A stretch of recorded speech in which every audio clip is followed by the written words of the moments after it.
wo fie biemu obia wo krachi obia wa babawa ya kura dan kakran e produce a ya krachi fo ya produce a ya krachi fo na chese once wom power e change ya ensebe di achire ensempi na ya baba in 2023 enchai kra me yi video no edit kire oba ohu bi President John Dramani Mahama the description of a yakola or SHS what a ho empedism the description of a year akola or SHS what a ho ensem se empo enkolano teacher for no omo boa and a teacher for the but and some right okay yabodo has several times and the President Mahama was such a different lens for and a shadow and then under an administration and Kolaka Cochron social Eman Kola Baye over 200,000 tertiary institution will almost end to be in Kobe. It's a university almost end to be in Kobe. Kolane Feli Poto Ayarusebo almost Feli Poto. And then President John Dramani Mahama assign a different reason in Tia and Kolano Efeli and social. Then the reason and say say at the end of the problem no every basic hodoma basic hodom and ama problem no akwakoye bibi e wo ho enti si saying oka basic education who asem 2023 onti akonya no so no de e wo problem no say de ohun no and the President Mahama and problem no differently. They say second cycle institution and Ankolano efeli. But then President Mahama can basic education who asem. And then every still Mefidiano and Hasaya. Ya beje bre ya be rewra sa ensem no egina emu. Na enran so no dom kuma e wo brahye bjafie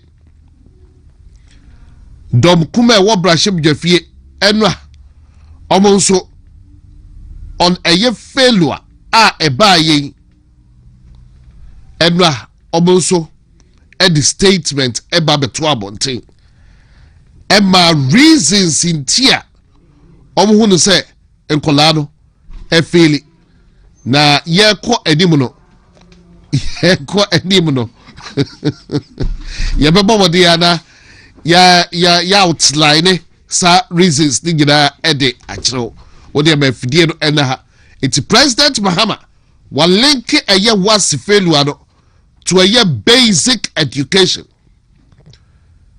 ya kwaba na minority no so ensema enra omodi tu dwa no ya biebie mu ede achiro enei yakoba yako di esa babio a ensan pi na ekoso na sise me se Ghana ebuaye de me borrow the words of Kennedy in Japan osi obia beje the bloody fool obia beje the bloody fool omaimu obia beje the bloody fool sasha se ye yin wanwa Endra Martin Pegu one said you see cancer debia na kufuado eno aso ye che no I believe say ye kufuado ono de ebo position na kufuado eno aso ya chimati Pegu na ye kwaba ye bie ensebrum because enra right after 10 o'clock and your mama to Pebu bill. Now, midim so maimu ha. Hey, you to be my bill after 10 p.m. Ha! Debbie, not under this administration. But because Oye Martin Pebu, Oye NDC Martin Pebu, Chese oral, Okaho, oral Martin Pebu, Enra, Ene, Mitieno, Ewa Kasafidie Biso, Mia Mitieno, from the horse's own mouth, or send the whole children, and no place telephone call, or chain a telephone, and no freppenny be place call. Na Ofreye and Sana OSP to Musa the whole pussy and you release it after 10 p.m. What the Achiwan Kebija 10 p.m. Sa 10 p.m. Now go OSP and Martin Pebu and Nano pay me say and yes I say or so far the phone name why ding and no place call. Hey, Massa man for links so.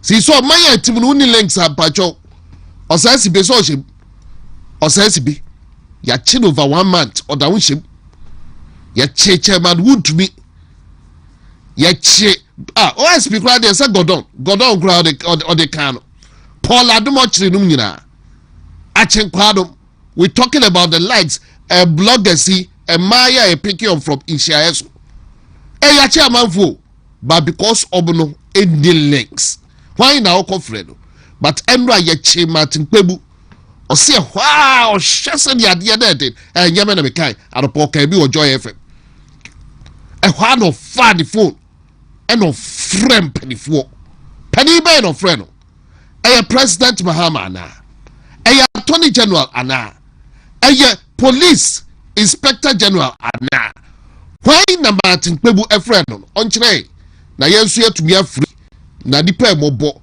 hey 2 legs good 4 legs bad and now the other way around you say do there ya chew e wo man want to be amphobia where we ya no ubede match rough me who send some trofo besides that why now friend or see there be no the okoka be nsp because penino friend eh the bodu now OSP no or stubborn carto OSP kisi ajabe kana dia Japan so why this is hard hey now OSP achiwa why na bem OSP ejao after 10 o'clock now go but Martin Pebu a far phone a friend penny no na fi OSP why mre masa ban for links when that link nibi under this current administration wo mobo eti ekwaba na ye de ya hwehwem ye ba be find the X and then ye be find the X e wo program no so why na Martin Pebu a friend no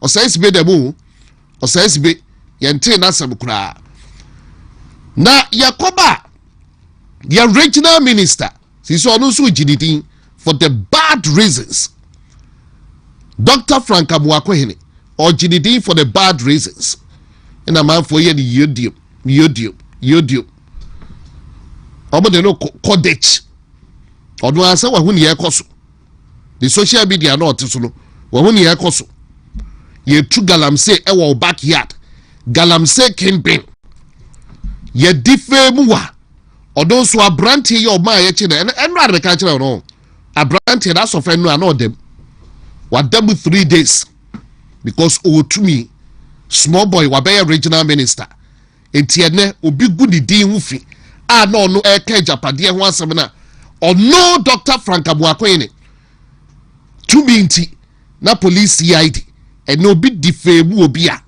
na Kwaku ye defemu ma police CID no omo be kwa akochi di paratu oye Dr. Frank Abuakohene nti o tu galamse o said Wendell ebese no ya chinatum bail condition yes CID were to cry allegedly yet no according to Oliver Baka Vomao Edward Ajumo baby am say obusho SPD no obusho Edward be hu ya say ye jano ena Dr. Frank Abuakohene etutu ayampia me ka say Kumasi market manager ni incompetence inti obetina akunya no so be kan program so say Dr. Frank Abuakohene sa incompetence no wudi mama yan kire na opepre ho ekoyi Kumasi market omo e manage kechitia eyi manager do free ho and there's otifie tuadeka and there's our manager no otifie and so Dr. Frank Amuakwene incompetence in tuadeka ena media afaya akwa ho ye catch na Amuakwene say wudnim hwe wusua and then manager notifio ena Kumasi City Market ye tuadeka double odo tifie de ye tuadeka onya adwuma bia because Amuakwene enim hwe na no me kwaba sa Kumasi kejetia no ensebo ho na yankana na ye beka no china ye hwe din sisei manager do tifie no me say afaya bihye ho ena Zuba nso King Zuba mayor ye radi ankopo Zuba odi etobo ase me nkoton ade mra tobo ase wate na say Zuba afaya Rift Bay na wo ho Zuba baby a oni dem yo mo say nya wubi wadwuma Zuba odi edi bi akoye do bo ase kiepe adwuma na wo ye no ye pepa ay mano abai papa ba kejetia abai papa ba rof Zuba adwuma na wo ye no wo de kan say obo ase sa na okọ no ba baby a wo de danam nso obose e ho nka hu enu ye Kumasi City Market fo ena ye adwuma wo etisi say na koye wo hwe sisi ya bi OSP eni pebudie akwakoye internal fight obehwe Dr. Frank Amuakwene enso ode eye democracy hub fo NDC fo bienu edu so ejadem Martin Pebu ene yi ye candidate OSP ejadem hwan Amuakwene eni democracy hub ejadem ena Zuba Zuba asa wa udi akumani afaya mo wa udi akumani afaya ba mo kikansa okonje na adwuma yi King Zuba yakwaba ena nkomo ho enti na emperifo betnase ena legal matters ntino lawyer Evans Osebonsu ena de mia na matwe no tomra na yendi nkomo na nkomo no eso enti lawyer Evans Osebonsu ewujubedie so sanso ena Brian Fuwo Krom ene awie Brian Fuwo Kromo Daniel ni Taiko enso ewujubedie so me kwaba na yebedin komo na kwa me kwaba no hwan enchen ena meko eye Alex enchen na Alex eye hwan Alex represente Divine Hope Herbal Center eye Ochia Herbal Powder, producers of Ochia Herbal Powder. Enti Alex ajina kunya obani mema kwaba ofa mejuso na hu ye de already guso hwe ye da ya bi ase ene so hu pressure no enye easy sa wajuma doso a ansene doso pa wajuma doso a sa oye nyina ai ena adwuma aduro no adwuma ebonti no ye ni adaje ena wonam ha na china wonam ha me ti wani me amehu se obi ma me messages ni ade e we say supply bi ko baby so ti ama pressure no anu ade so ade ye no nti da pressure no because edro no ye said the amanfo yen wa ha said the amanfo aya dwele na Ochia Herbal Powder Ochia iti omo se me ba me nyamom no nkoma afra me kasa enti Alex waba ene kiss no de oba odo kiss no de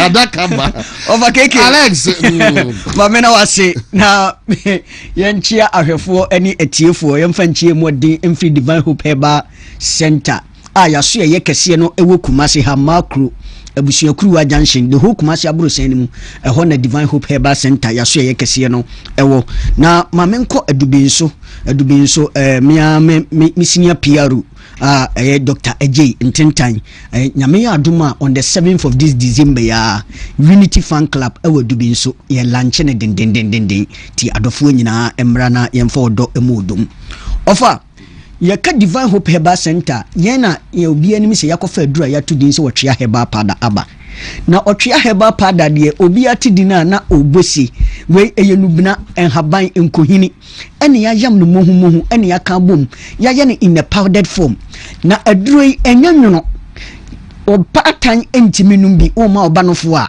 ena afesu wonya mfie dumienu a untimi no motwea heba pada de bi saa so na wo ye opemfo a untimi enum bi na obi bebusa me se hwan ne twase wono motwea heba pada otwea heba pada eye duro nwanwaso a onipa bi a wote nkase osisi eye wo ya metina ha si ya na mema ni nyina obi atwene fon ni wotie nsem enemede ba na ma no so aye ready obi afa ne pen ene ne book sesisi eye wo ya pa atena wo so ache emfie bebre wono num no atwetwe no aye no bia nanso sisi yade no emfiri wo so wodura wo hia eye wo twea heba pada na wona wonya wo twea heba pada de wo hia ye wonsu eye de anopa fa ba kugu mame no wanum enumre toaso na yesa ti anopa baako enumre baako num toaso acha ye na wotwe miensa sisi yade atena wo so ache mfie bebre no ofa ebeja wo no wagina brane amame ene se wugina brane a na afi esade wo mema yo so wo ye bema na esade wo mema yo ebrew efiri se bema bia no tie ne ewu sisi mu be ye mra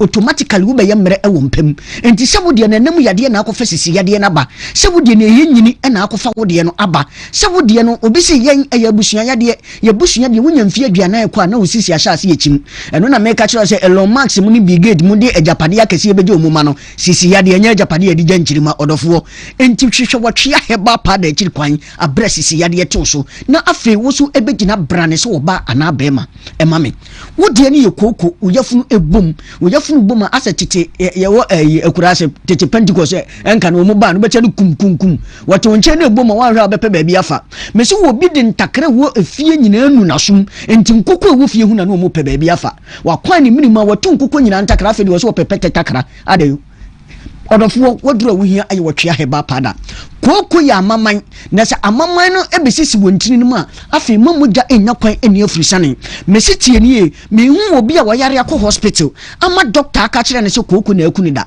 nanso aba 70% of yade koko na de ba nipa bebere nim amaman na agentini na boso we se moja na enya kwan de afurisane wontini no no enya kwan ti na de pressure abetu nipa dua no so na de yade ahodo abre nipa enipa bia wo koko nanso wo de ne bebro so a na afi abeye yade e de yama to odofo se wo koko no amaman no abebro so no hwehwe wotwea heba pada akiri kwan entwimfantini nim na eklensi nim a ama ahoden soronko ne moja so anya kwan adiri afusane ewo ni padua nim wo de no wugya wona na akokobo etwe aba wo de no sebi wodware awie ni special so nyinu umonso ho ye wo hene na wutim ho koko nsunsanso ni bi ni obi pusanani oje ne ho a enye odofo be pusasa beduru ba bi na ntini na samoni ase no akote na de anifra abeto so pe wotwea heba pada akiri kwan abra koko yade so na eteteo na wo ye bema na se koko yade ebetena wo so ana se wo ye bema na sisi yade etewo so a acha ye mfie mienu nwanya guy name e wo man ho Mr 2 minutes ni nyina se bema be ye mre wo mpamu kosi ni ma petre pio ni wajem hwehwe wotwea heba pada akiri kwan na wo frɛ ya wo se me de ne koko me de no misisi ne ye me akwan be na menom odihie bi anya osa ana se wo de no eye osa bra wo timi nkan kopɛ wotwea heba pada ni bi wo de na si wachi kasa wo je wo ho a enye to da bia na wo fe efie na wo fe no mu nsese bi emuja edidadidam eye osa ho nsunsanso ni bi aduane to yefuru mu abuei aduane to yefuru mu abuei wodidi awie no bo se gina wo bo na wo bo ayere tan na wo bo wew wan pe liver sort bi anoma wo de ho a enye hwehwe wo chia heba pada akiri kwan wonya bia wo se medie na eye osa ekwan be na memfa so a mesira mo mpanimfo menum adure na menem ho firi osa ho me se osa de da bia meka metena bia meka because once a ho abi na me a victim of osa ti menim se de yetie to da bia ne gya wo bo so waye kama afi eka no ho na waye basa enipa be hu hwe beka so anya ya no yade bi pa wotwea heba pada akiri kwan bronya ani yasimu no odofo e magyade amfa wo ntofom na amanfo bebre down afi besu amanfo beji wo mu nkokɔ ene wo mu sabe wo mu crackers e wo honom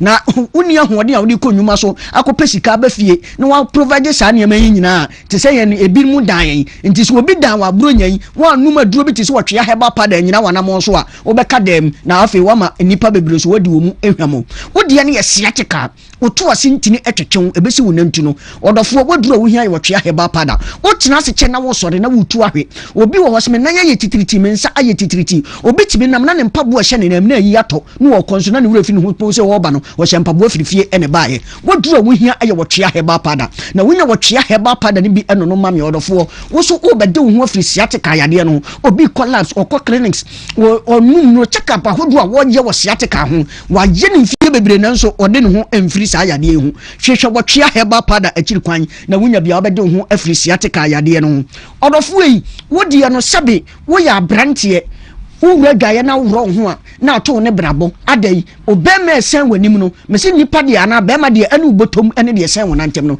nanso wo de no wa wo botom nye sabe de esen wonantem no so afon atwea kom aye ketekete aye lengele aye sekreyon obi de aye sestro mesi senye sunsum duabo bi ene obi abo ene nye sunsum ade biara woduro wo hia aye wotwea heba pada na wonya wotwea heba pada ne bia na wo wafre me no wobisa me se ekwan be na memfa so me no wotwea na bra bema na fon na atwea kom no ya kira okwan a obefa so wo benom na obema no be wraba yirima na ewroba ne de ehoden a ayira wo mu ni nyina no ehoma ne mu agono na aye mere no na afi amana begina ne naso no agina pampe afi ewroba yirima ma na afi wo apema ko wanim no na ahoden soronko so eba wo bema nim no hu se ampa wo twea heba pada enwuma ebo no ebro adwene ne ntiase so wo ye bema wakoda acha yesima duasa je so sole bedwonso anajo eneme kasa ade ebachin wadwonso baburu bempredu ansana ade achi odofo adai wa kan silin sa ma ade achi wanya baifo so che obi a wotuo waduro wo hia aye wotwea heba pada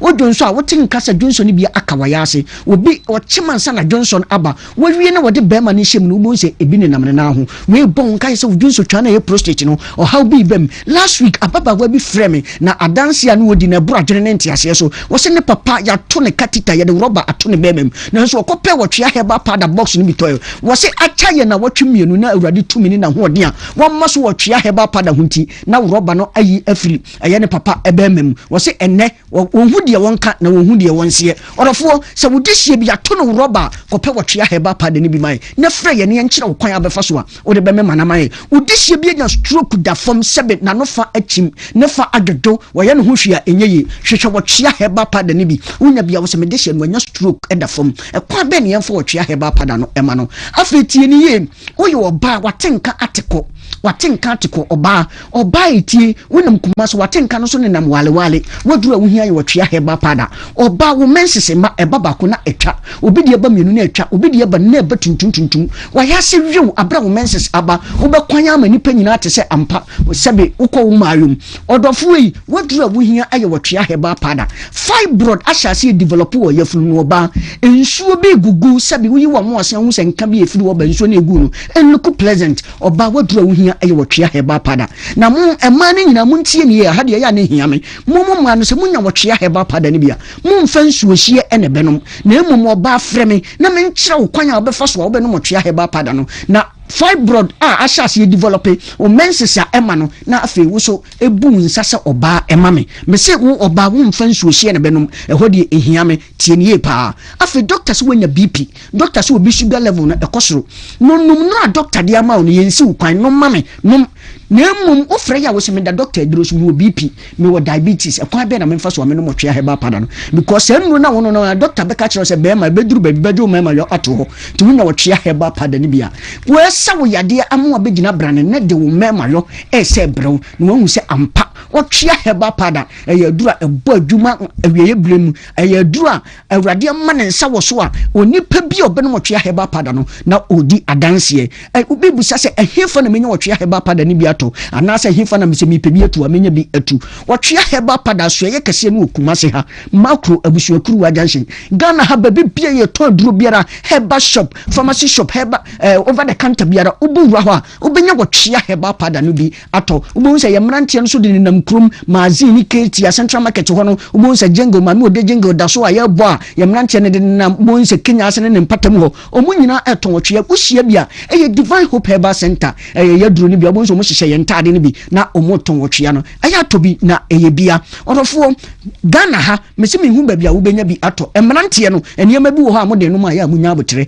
mesi abrantie bi ka kire ma me bi se de wode nom ye no wodi twa petition na si gina so echebo emrante no mese no mabu na monoma ya monte so maye ye hu se eye aduma na nso ya monte so tie frame siesie na memfa key no nka ho key ni de na meka no ofa afilisa an key no frame na memfa key ni nka ho abram di location etuja wo baabi ani akogracha ubenya bi ato mensa ewo takrade ubenya bi ato cap heba ewo sunwan ubenya bi ato ho no sa so na edike pharmacy ewo domesia edike heba ubenya bi ato ewo ho sunwan domesia eho na edike ewo VNF heba ewo edwoso court down ho saa so na okọ Kesben FM ewo nkran aseke obian Vodafone office ubenya bi kwimbobo ne ewo Madina Residence Delight Pharmacy ewo Kofowia maamia kubam ewo nkoko Wisco B ewo nkoko eho nyina ubenya bi ato Gatsin Pharmacy ewo Kofowia ubenya bi House of Drug ewo Ashaman Odalo shops e wanzima nyina no ubenya otwea heba pada ne bi ato Fego heba ewo Bogoso Itaria ewo Dunkwaw BOT eso ewo Dunkwaw ho ubenya otwea heba pada ne bi ato watwea heba pada ne de bowura heba shop pharmacy shop eho ubenya bi PK Gombila ewo Tamale Jeff heba ewo Mankasim eho nyina Dr. Clement ewo Brekum Newborn ewo Brekum Rita heba ewo Mem ubenya watwea heba pada ne bi ato odofo je numbers no na afa memfa key ni nka ho ofra me a wo se me 30 minutes me pe 1 hour na menchire key ni na fa ka ho enkokorafo ne ya agitama wo de no ebetimi numbers no 0591 56 55 57 0591 56 55 57 0551 22 82 81 0551 22 82 81 and the chat one is 0550 63 90 37 0550 63 90 37 yes what tria heba pada ejane shiwa wa ena obeba ofa bate medofo bi ehwe me wo Jordan Rukaya baby obi ama menchia no Jordan ofribrikum Rukaya baby obi a echia oba pa menche radio adum ohoye o monitor me Facebook pa ofa medase o monitor ye bia edu no nompa wonom papa o me yede wonom pa ofa oni agro Mate enti edi keys na da bo frɛ wa fa number no fa to dwabio na omo epese frɛ no numbers no 0591 56 55 57 0591 56 55 57 0551 22 82 81 0551 22 82 81 and the chat one is 0550 63 90 37 over mate enti friend CCA said ye me dey na wie enti friend o friend na say o peke friend CCA na me fa CCA da jiki no ai kino Rukaya se maboni din o hwe minti maboni din mate Rukaya ya to adwumade no so Talk Ghana so e dey live on WONTUMI TV so yenko yedime na ye ko yedime maka kire wo se enche eye Daniel Niteko etnas you're a member of the NPP communications team Daniel Niteko Muba Santimantem Hanswa eye Brian Echampon the communications team Daniel Niteko and or handler odianim inti enchekra or tenase sanso and repeating him on the double no this week lawyer Evans or say Bunsu we the lawyer why hot pa baby or shedam se there be lawyer o dey betenase dey hwe dey ma ba ko bi na we dey be here expect you so kakra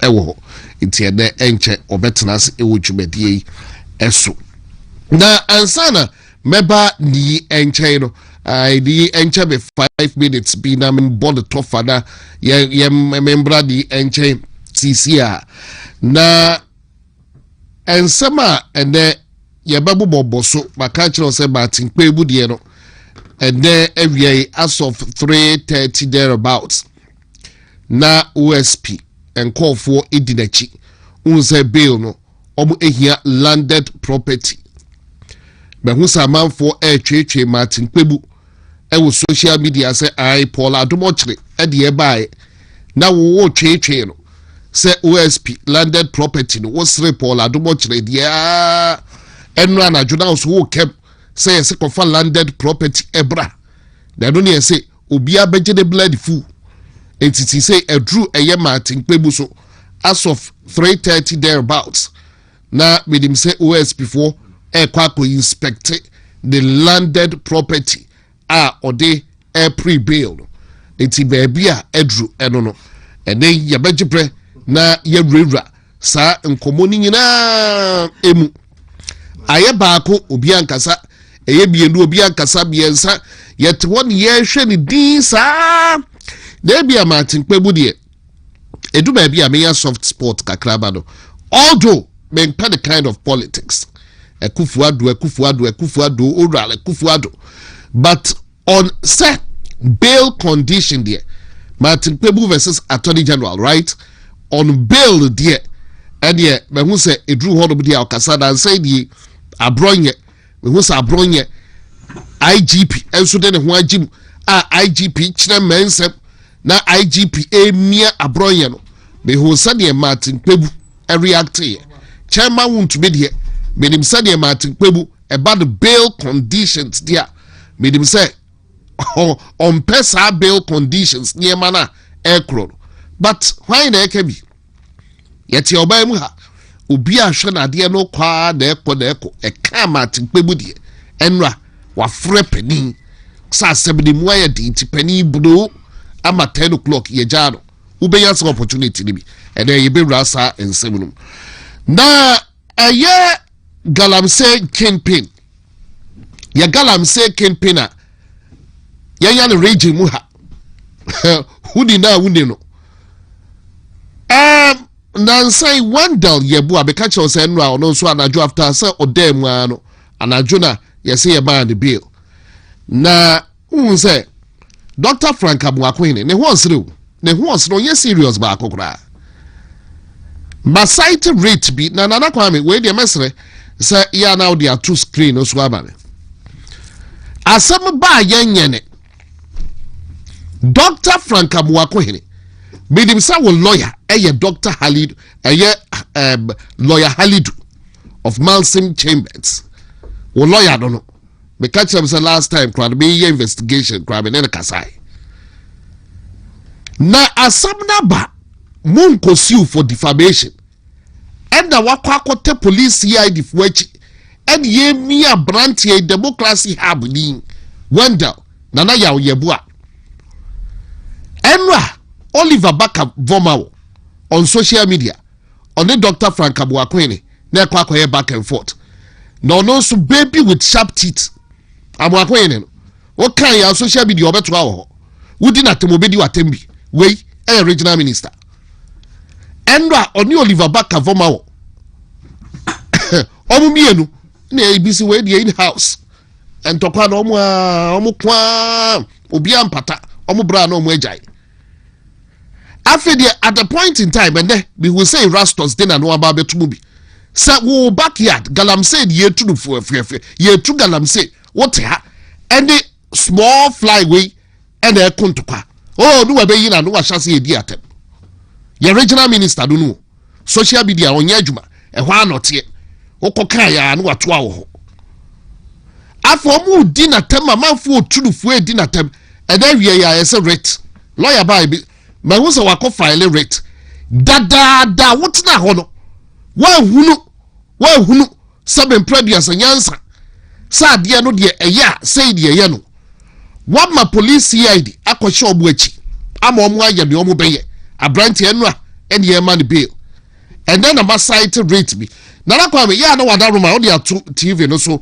aba me ye nhwe date a e wo so ewie ya tu monhwe rate no ni o monhwe date was so date no ya na be eye 4th the boss ya na mani na me hu ni 4th December 2025 time at 2:50 p.m.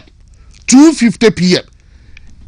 oh etina na kwa ya wa obekan no ubetumi akan afen ya file ya ho niemo heat no ba and then we ya be ho se we take it to social media and o ka galamsey ho asem e kwan o fa so a o address galamsey. Is this a serious minister?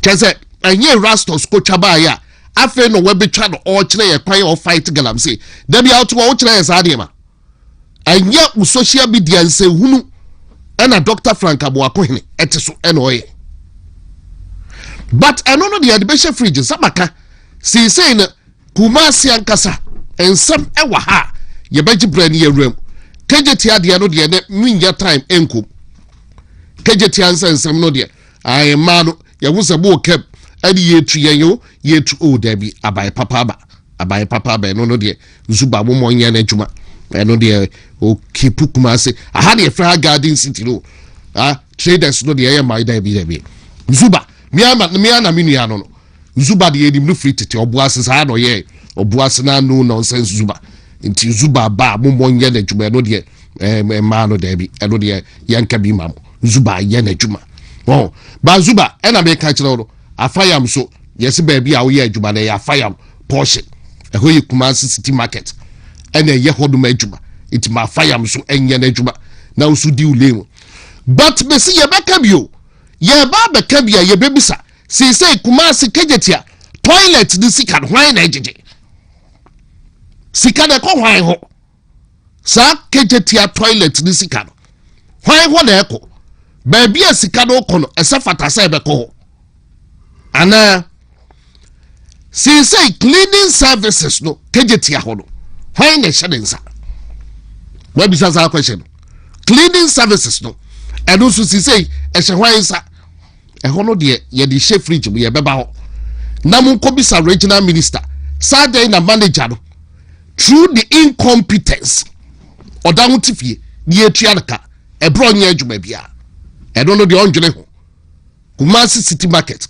manager no ho Mr. Kufuor no adai na bepem ne oda hutifie a ye etua nka through the incompetence of Frank Abuakohene na no de onka wansem omra be kire mu ekire beba ho but and TUC for akasa obo 9% no obo se na be tutu kania bo mu de ade 9% na next year ban ede ebema workers no isa ye tu kania mu 9.86% ya tu insuo 15% aban wosi de obetumi aya mo ane 9% obo se aban sabra de entrance na saade we de dabi 9% na watu nsuo de kania mu bumbum sei TUC for so obonti ase aban sabra table no so bio na omonko fahwe ebrebebema ye be rewrade nyina mu na fe ya hwe school no de no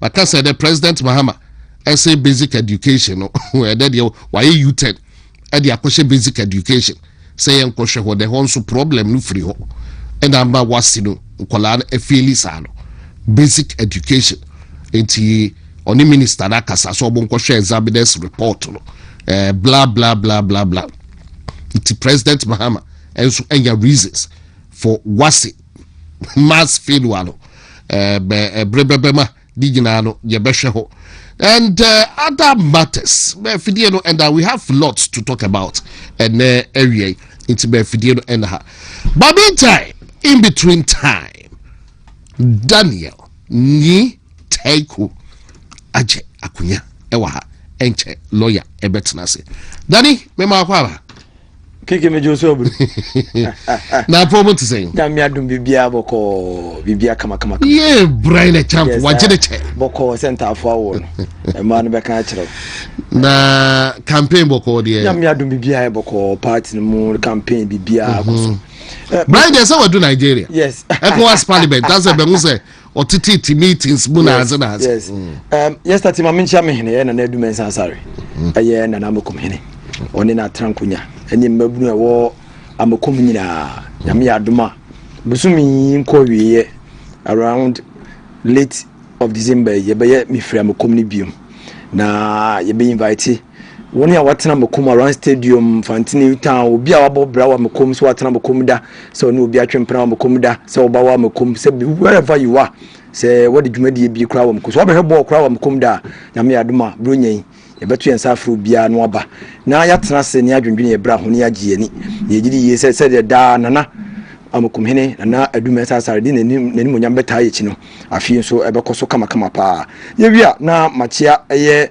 nana Japan ntra eye piase kunti hene mpapa prekope baby obia no mechia no na lawyer Kofi Obiri Yeboah subi mrashe bedwani baby obia no honorable mechia one chairman Michael Edu say any executive committee ni nyina police station executive say wo subi asumdwe sonko a wo party ni mo ne meka say lawyer Kofi Obiri Yeboah ba yi onye nchichemu yen mo ne enta na chimpukura no eni wakan nyina abom say ye be prescribed the agenda of 2028 e mani so ye mani ka kire say didi say all other constituencies in Ghana MPs ahodo ne candidates ahodo e de sa spirit no e ba constituency won madin ka bo sonko beba e be boa ama MPP no nyini we very lawyer me take me won anti say na say because of the mighty minority in e biri bia no party ni hia o e parliament yeah said be ya parliamentary work nya de weekends bia so ba any party for ebedi nkomo bebi o bia no machia one ne lawyer Obiri Yeboah good afternoon for Subin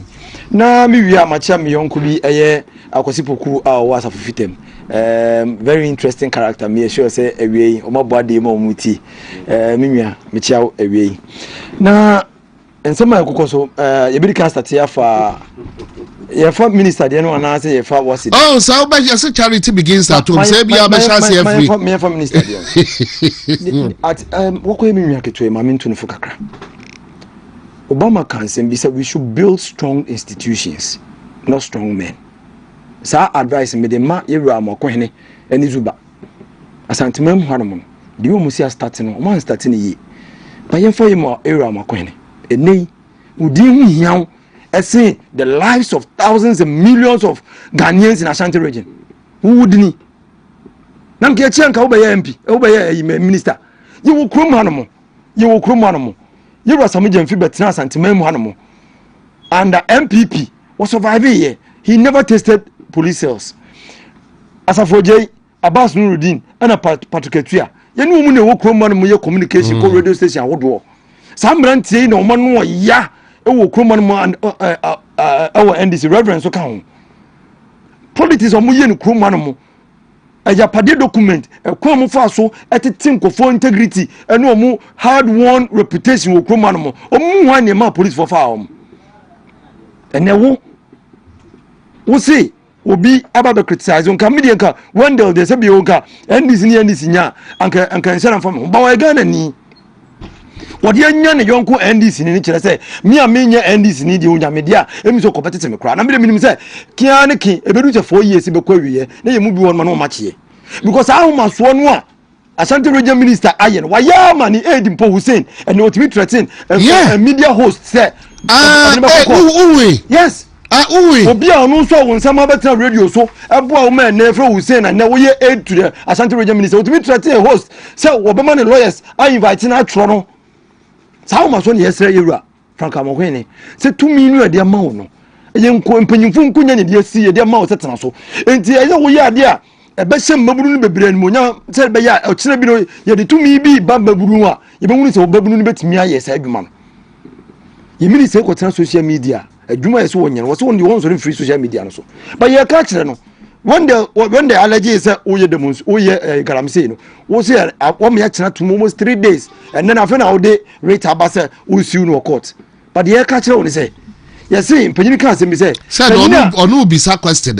Oliver de me ho am e kan. No baby sir. I add or no CID. Or police CID. The mo be sa na kufu ado no CID. Of free man point there. Me sure say Asante Kasa no te.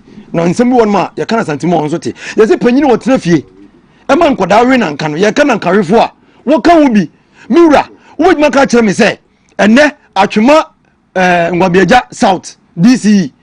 Onu ane nkoda a onu omu ebobra e wa atwuma Ngwabiaja South ebo aka area. Omu si omu MC no o tu galamse.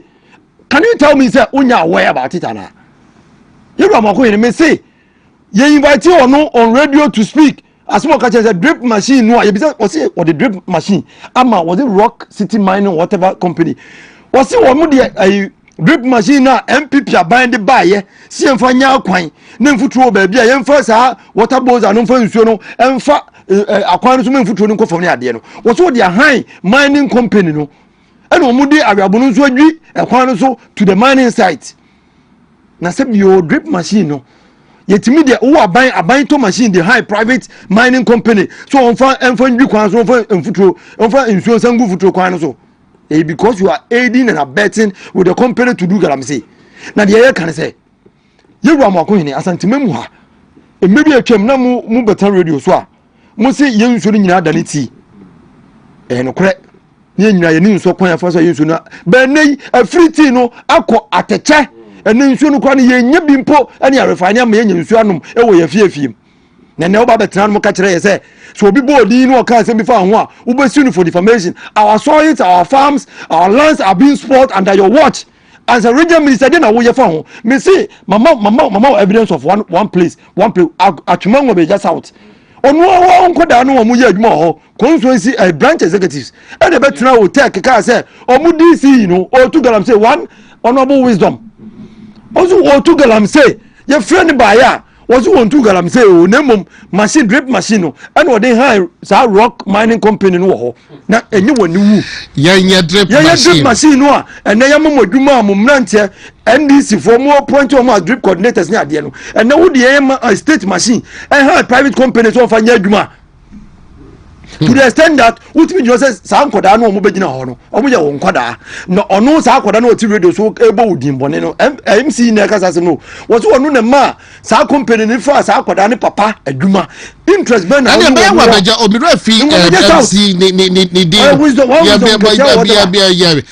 and sa akọ fo mo de ehu so de omo de ehu sha wendel bi omo de ehu akọ sha sa gola wa sha ko bi some class o me kasa everything is on tape you be produce tape na ma region minister so ni mo ba office o mo ba bia so woni ho ena mo mo de abufo ko tan radio so e kan se mo kan ye no e be si ne what report to Ashanti region ha no ye timmanfo say mo MC ya na say DC ye interdict no kura na say ya ka so onyina nche na enye investigation na ka me hu won de ko allergy ye na ka me expect ka police fo be chi yeru amako hene because no ne aboni dini so wo ye galamsi enti ka wo chi no because me ko bodi say wo ye criminal wo na yesi ye che wo ne ye wi ya ma bail ne ye investigation enya me am ko report na wo ka say enyoma yeru amako hene dini ye wo che bi say me ti ba bi na me suzi obi ya de bia me ko blow history I won't do it. Na no na ba for kasa brand na eche no de ono so eye no no de maintain say invite ana ni kroma ono ye invite yo kroma no mo na chairman of a constituency adansi area ho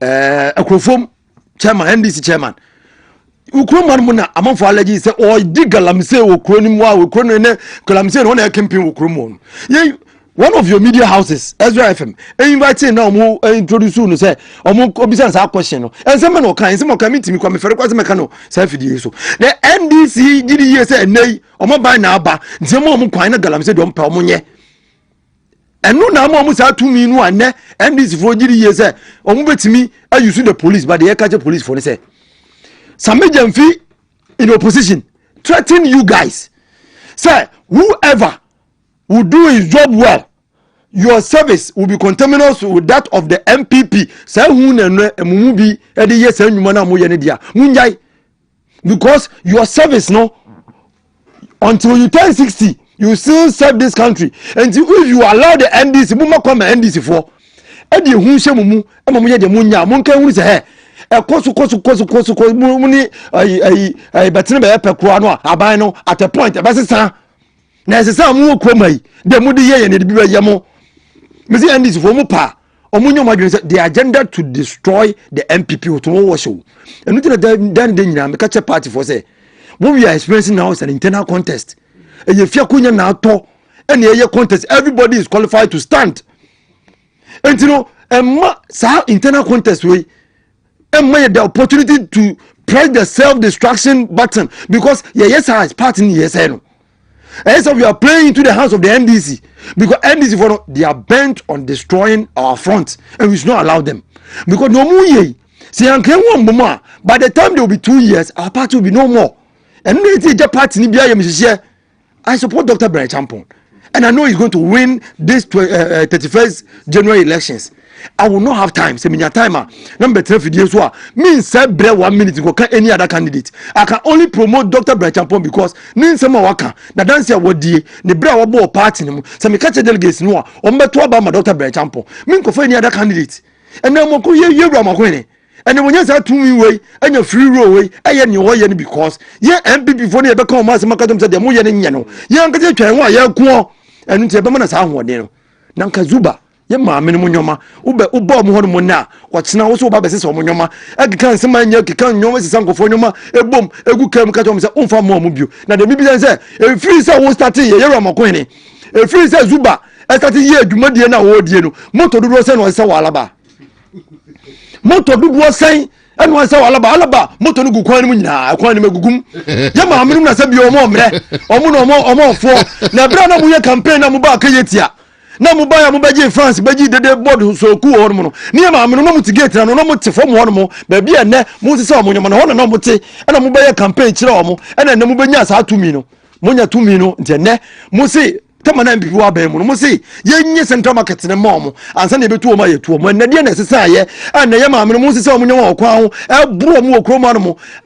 have you forgotten so soon na de ye ka se zuba ne se tumi for a while tumi power is transient sebi oponko ni dia na anka ne tuo na wo konfo a ye twa kakra mu akom no na wo so ba yirim den e be firi unsa enti de mu ye ne ba question now be say ba wusu so ada alaba ho no bi alaba ho moto no egukwam is it because hono predominantly NDC and therefore you feel say mbebia e ma me no to mo ye MPP fo ntino mo ba bu o mo asese o mo nwoma na de ehu kura kese ne say sebi o asante mem ha ya santi kromai yewura ne yesuro no yewura ne yesum no wonu mpo se ne ka ba ahyem so da animu aya tworo sante hene amu hunu se ka we na chance die ne na NDC fo etun be no mo de nam no mo sisa mrante be gu mo ye task force so there's no number so whatever they do they pass through security checkpoints and other things lawlessness everywhere the NDC and the NDC do mo pe no mo ye do mo pe omo na be kire se na ade be chi wona sa ade nchen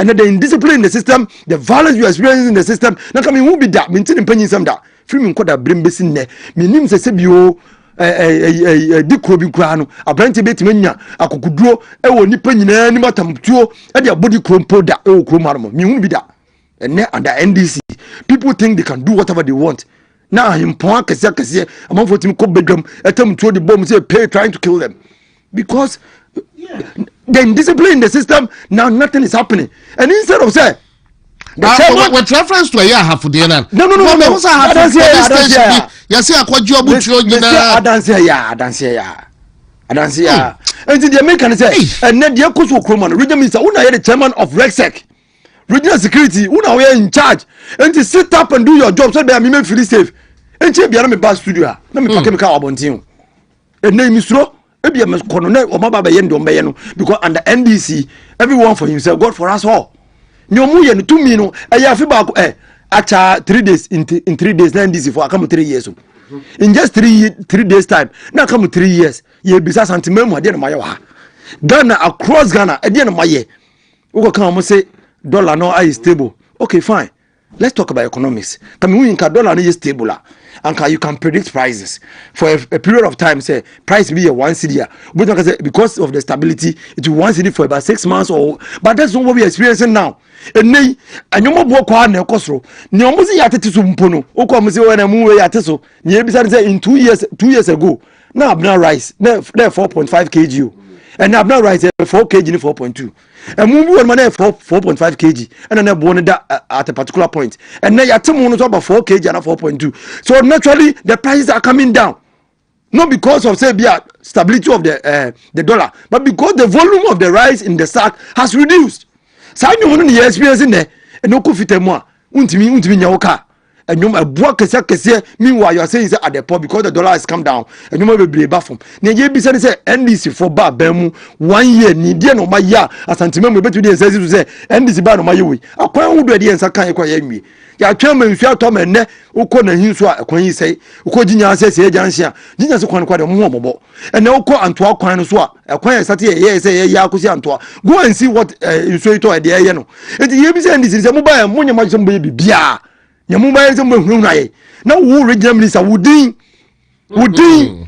Frank Amako ni na me kai ye ba beto aba no multimedia ye program bi ɛwɔ mo kuma se mo ha ya ye ba Amako na wote wo kai nsɛm a Abbas Nurudin Bejina Simpio Sukai e bra na wote front seat worm yewura wontumi kasa we wote front worm ensema na obibia no ka okay that day na me ho ensema na wo ka no kai Abbas kai okay anke ne ya me ye sure san ka ba me ya kina to na we ne court ti de ka cho ne say ade bia wo ye bia bo kontin ko hwe wachi de no a wo ye de no a wo mabunu ye ensema wo mabunu no kan wa santememu a patikatua Abbas Nurudin Hussein Samrantie nyina ko radio so emma omo dia no ye atena kromo no and the MPP Nana Addo Dankwa Akufo-Addo they spoke their minds and we allowed them to speak.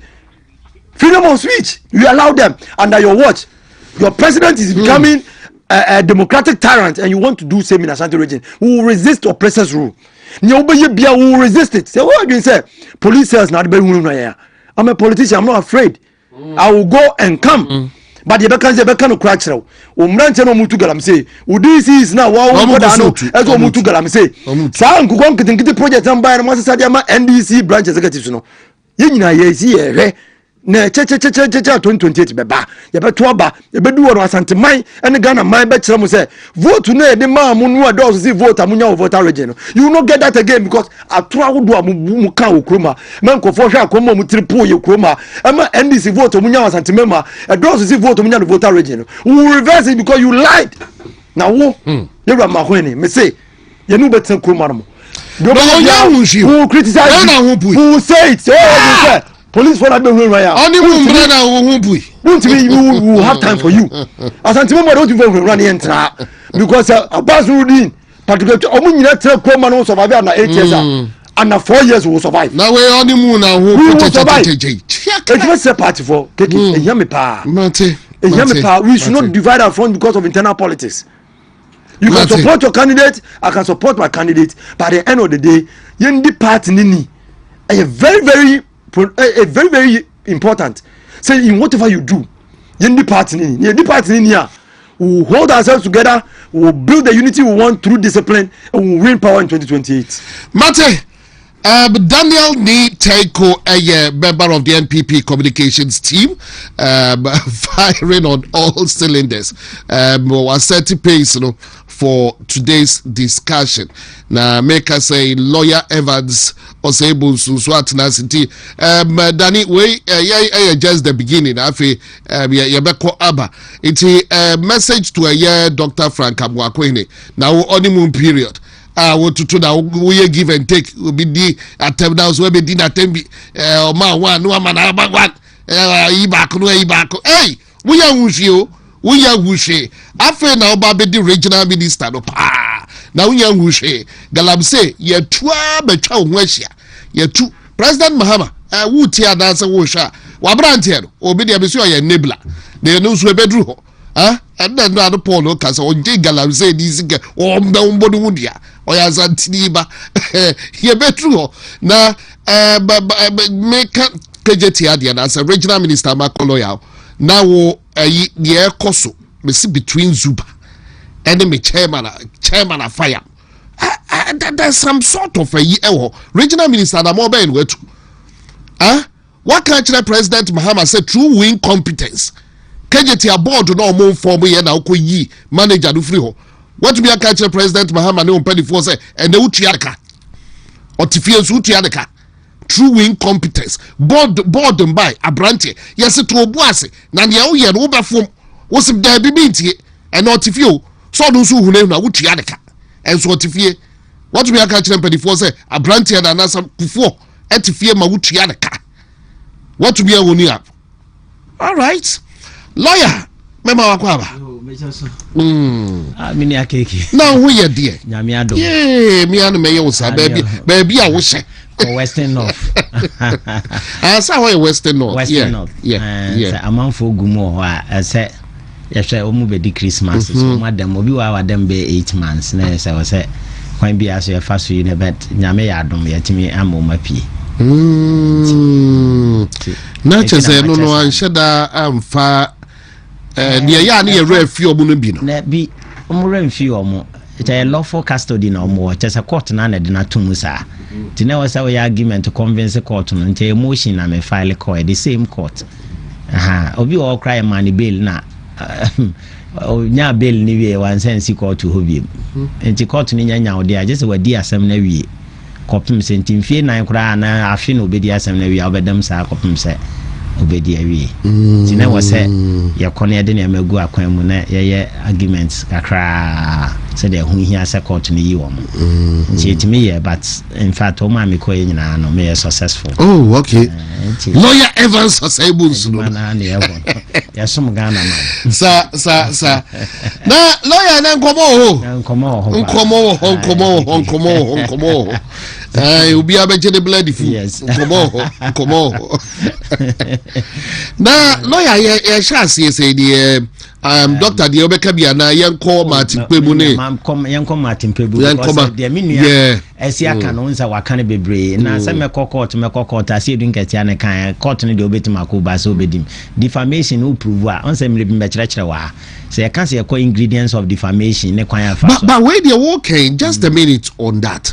Say police CID for am so obodi omo ho age sa defamation because and then men so filing rate show TV so now and then a date no was say wa ko filing rate and all along a branch so police CID omo ayere no I enu anaju ne ma de bill ono so sa Wendell Yeboah is that the way to na ma chese o man mu tena na nwanwa mi hu se amamu bi a minim se Donald Trump ade ni bi na omo ye o se ya che wa yemuso anu na ya che hu na ye deporto nte da bia me kan se enye democracy na wo ye anocracy so be kai se makasa asam no wa se anocracy ba enye democracy ko President Mahama ba bi o bia me lawyer Ivan so se bon se anocracy enye democracy se bia na refi democracy ne dia je se o avert ne mind to the Constitution of the Republic of Ghana at and the preamble of the 1992 Constitution of the Republic of Ghana because kwanya ofa so bu man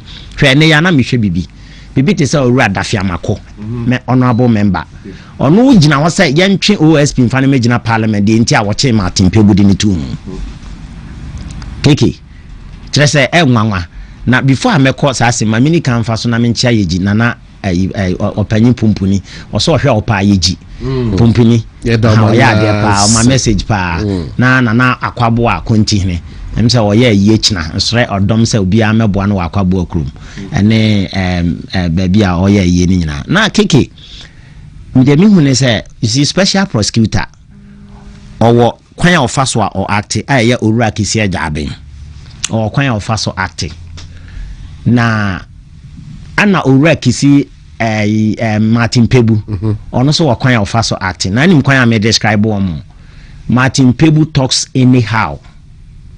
Owura Martin Pebu, senior lawyer, he talks anyhow. Ana owura kisi ajaben so ono so act otokwa no so act anyhow. Inti anyhow mienu na aka si ani. Owura Martin Pebu, he talks what anyhow. Ana owura kisi ajaben so he acts anyhow. Edisa otoku anyhow ono so be chew anyhow.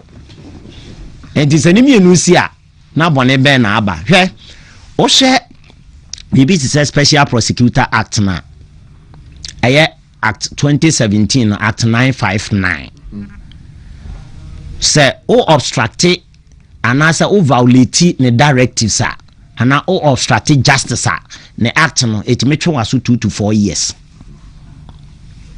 Special Prosecutors Act, that is Act 959. Oba act ni bia wo sonkonti na magana ya mra suan usua den kakra de den say ya act ni nyina na ya codify no one book mu ebia a different book te Police Service Act Act 350 Police Service Act. Oba Criminal and Other Offences Act 1960 Act 30 ubenya sa o obstruct police ni performing the duty now or obstructing na and offense near 250 penalty unit. And I say betima not more than 2 years. And they say be a police officer be chi obi ana okoye obi ade bi ana ya soma ne so nkoye bi no wasi ne kwan so ma police officer na nya. Eno Police Officers Act no eno atwe waso ana ye act at 30 no so eno so twe waso ntia ye 250 penalty unit or both and also betuma kodam 2 years, not more than 2 years. Near sans final 250 penalty unit. Now one penalty unit be at 12 cedis. Into multiply 12 cedis by 250 penalty unit at 3,000. Now oba special prosecutor so sa act ni bi ya de bia man won ne act na ya act 959. It one no de no owo 2 to 4 years. That means that okono office na koya no bag now obstructing na man kwan obstructing or violating the directives and now obstructing justice special prosecutor no otimi chew. So etina make it and I say your failure to comply with special prosecutor and lawful demands. Ebi as special prosecutor and say dey we me person ye din wa ha and I say wo kan wa no tum and now the document we e de mame now wo ye tun no say me pa ora Martin Pebu obeka ya news file enche na anu ya KSM no obusa no questions ora Martin Pebu be kasa de say onim se petition ide akwa afa ora kisi ajabe ho se yensake no 16 petition and ya file ne de akwa ka ho as a lawyer o kasa also we check your facts before answer no akasa KSM pushino ebusa no question with news file one the news file is Samson KSM so okay the KSM sintim obusa no na afi das no kan say ono say KSM busa no say news file ana na discuss it news file mu na ote yes obi kan say a 16 petition that means that ora na no san de ba ho no na just say hearsay evidence. And if you read evidence act, hearsay evidence is what? Inadmissible. Okay. Although there were exceptions. Maybe it's a traditional evidence on an catch the war and answer will be I know what you call Bushiamu in some day. I don't know a exception to hearsay. Into a dear be a yet to catch the piano, Nanya abacosem and that what dear Sate catch no. Sanya abacosem dear a yet to Sate catch and hearsay evidence is inadmissible. Pursuant to section 116 and 117 of the Evidence Act. Iti Ghana ya evidence act no take akere ya nyintum je said ne ye tete ana mamre ana abakosem ana wonananom aka akere ana wonkonwasem ana bibi etesa no nkwa na agitum eti se KSM epushi no okoka se news file na discuss ene ma ono kokote ye ai onim say system file not just one verify the fact as a lawyer before answer no ba bekasa ene na me say Martin Pebu talks anyhow. Now talk anyhow there. No rakisi ajabe so ne bufu into no so he will act what anyhow. Next time no so chill no do question them. What you say? Na you say course a place ko there. Me verify me fact in tina say yenya no. Because I know me say no aka. Yes. So on Nkansah place call. Absolutely. And no mo bem. Now ni mo ra Martin Pebu asema o san kan say urekisi ajaben ebisa ne se onkofa efia na ajapade mra ne din na woso na sa ajapade no joke no aka kire ne sa no editi no aka kire ne so onkofa ajapade ne din ho because when me say bail no say do to bail one kasa won ho because your restriction has been your movement has been restricted. And you are restricted wa it means that suspect na answer accused person on ne ho na ono atimi akofa ajapade dia ba also be the best standing assurity men of substance na begina ho assurity for sa nipa no eti ebe de na sa nipa na konya ajapade aba ne dinemu sadie we ye di Paul adomo kire mo ne ade a ora Martin Pebu no ote wo sere wo mo ese de ye de ye wo mo na ye right ene de koto ne de a senior Martin Pebu lawyer o say enye right na onu mum eye joke asemo de abeto dwa no eti etu ahon yonko a he who seeks equity must do equity. He who seeks equity must wow pepe ye no fa pepe ye de edikan eti se ufri won ma enne ma hu so owura dafiamakọ enso de ato ono abo dafiamakọ enso de abeto wo se yen show supina ma we mra ana se parliament invite no emane mra no make the reason why in fact owura Martin Pebu me no mienu nyina nim oye member of parliament there be onye member o ye de wo man onye lawyer oye lawyer oye senior lawyer yes and o won fm meboa na se ya che no ne de na kohyemu a ne de special prosecutors act agina so ache no e de na kohyemu ade nti na parliament ye nkofa ne mra ho na yemra na chese otimi say His Excellency John Dramani Mahama na memu no ade bia atilt towards on nkwan side na chese won treat other political parties no other citizenry no on treat unless we NDC ni. That is why I'm saying that His Excellency John Dramani Mahama is not practicing democracy, but is rather practicing anocracy. Anocracy a government wa blended democracy ne kakra bi wom ubehu kakra wom no sa de hunhuna amemu a combine na ubehu Pakistan Uzbekistan ne na sefo no sa stand for no e ho da hunu sa ne ma we bi ho. I'm telling you, and I make us a special prosecutor. But say where they sorry say me bat in the mom a chain no almost say obstruction of a justice yeah. But me who say e be so abetch say special prosecutor also powers of a year police section 28 OSP Act Act 959 also it provides that the special prosecutor and authorized officer shall exercise the powers of a police officer specified in the criminal and other offences that's procedure Act 960, Act 30 or any other enactment. But once I be so interpret our police powers, but they seem to say the OSP may only investigate and prosecute corruption related offences. It goes on and on. Yeah. It was hard to me. Yeah. So or they ebecheno. Yeah. Or yeah from so otherwise. Me dem hu from so bia why say our power a free police honoma. Let me tell you, at the time Udim says utie fact ni ya, there was a police officer. Na ujina ho. Yeah. A special prosecutor no. Eni ninya altercation. So altercation be ensue between the police officer and a special prosecutor no mumienu. Umunya akasa. At the time sorry Martin Pebu. At the time Martin Pebu ya granting interview. No kwakoye interview aba enum na police officer no ese de oye no otimi nya saade no wo omo office ho eti you know struggle na ensiwe no and misunderstanding na ensiwe no it was between an officer oye adwuma wo oye police officer or special prosecutor office ana owura kisi ejaben it means that police officer was performing the duty.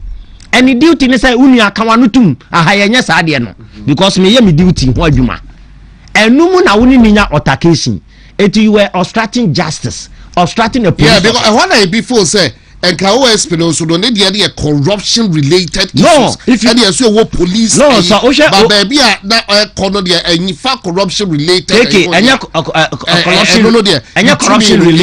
corruption related but the point is OSP Act 95 you know it talks about obstructing or violating the directives and the police officer no year juma on behalf of OSP and the directives ne say enye saade we e wa ha it is that direction now they ma on na directives na or the amount say enye saade we wa ha na wo ye no is it not obstructing or obstructing na it borders on interpretation. So the deal that is so. That is so. Tell police officer and into what you're obstructing because the on tiasiano it borders on interpretation.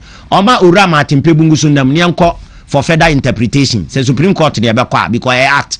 Say so ehimfa ni abekwa High Court ni abekwa for interpretation yanko. Niamfa nchirichiri mu ne mra.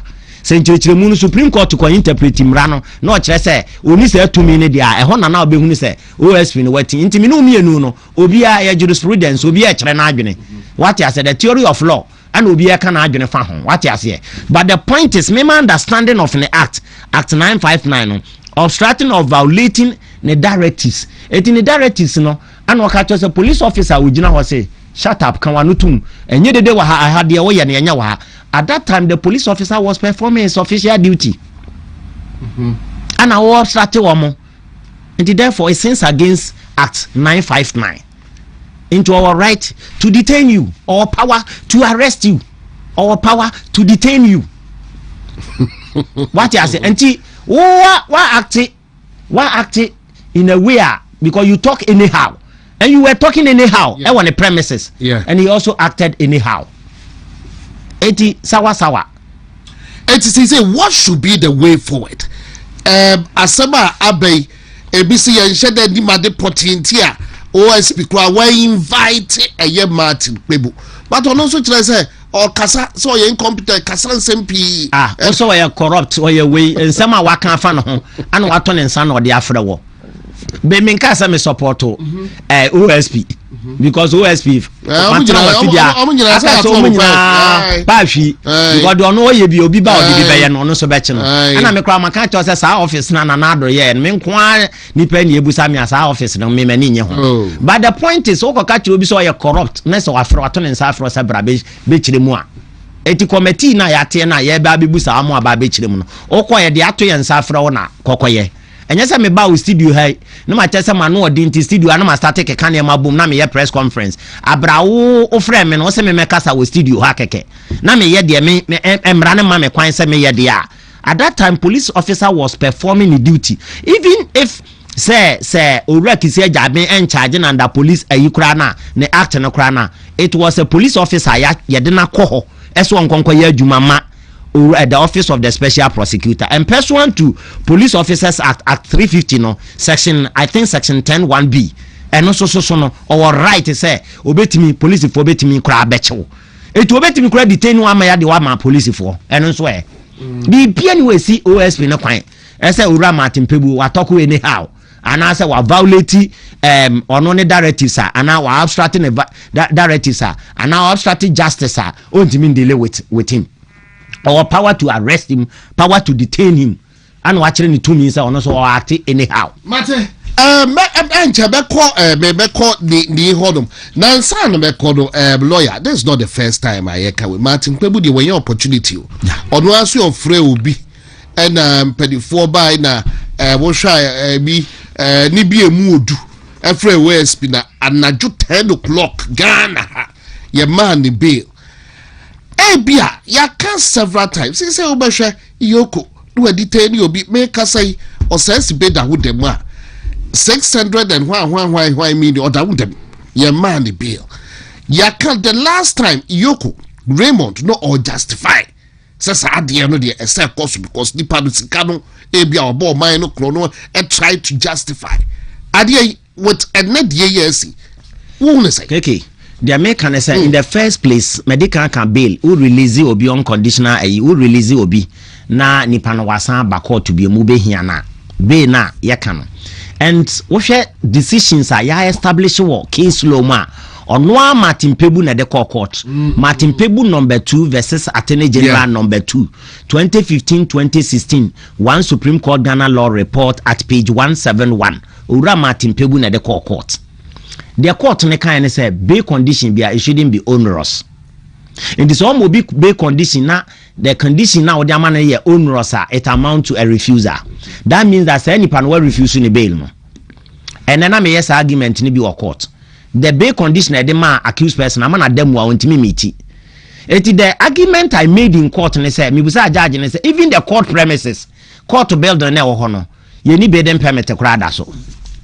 Court na Nkansah esi wana my lord etimu no wo ka se court na mfa na beden permit kura mra onibi not to talk of sai kura na se a yede aibe ama no 6 billion na yese won san kofa nipa miensa obia to and justify 2 billion na justification okofa free henefa and because of that nti na ye use bail as punishment ama nipa na dem almost 1 year.